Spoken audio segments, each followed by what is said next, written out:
I feel like it takes people time to transition into a space, right? It's container building, especially when it comes to trainings. So when a 45-minute in and out, to me, that's too jarring. I haven't had time to transition and to sink into that experience, to feel held within that container in order to take in that information and have actual change.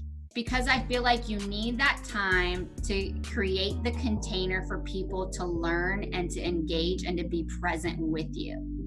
If you're in too quick and you're like, this is just 45 minutes, they don't value it as much because they have not sank into it with you. It feels like a doctor's appointment where it's like, you're here for your well check, you sit in the waiting room, you spend 30 minutes and then you're gone for another year. That doesn't create that relationship. So that's my thinking on how to structure it. And my thought is also when it comes to the fatigue part, to me, this is a boundaries, and that everybody is unique.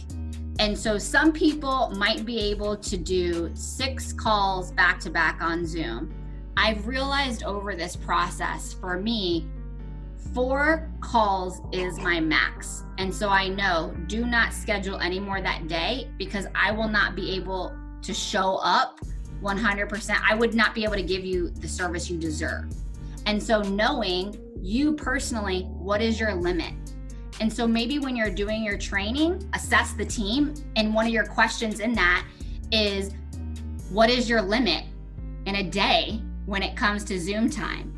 And they might say 2 hours is my max, 3 hours. And so that way you can gauge and know if the majority of the group said they can last 3 hours, you make your workshop 3 hours and you encourage them to, hey, after this, block out your schedule, or you make it to where it's going to hit right at lunchtime so that they have that break and they go to lunch afterwards before they jump on new calls. In your setup of your engagement with them, even before the training, you're getting that data so that you're making it to them personally, to that group, and you're setting those boundaries for them so that it is a healthy, positive experience rather than them being like, oh my God, I just sat through 4 hours and I'm completely wiped for the rest of the day. Brene Brown calls it as a vulnerability hangover.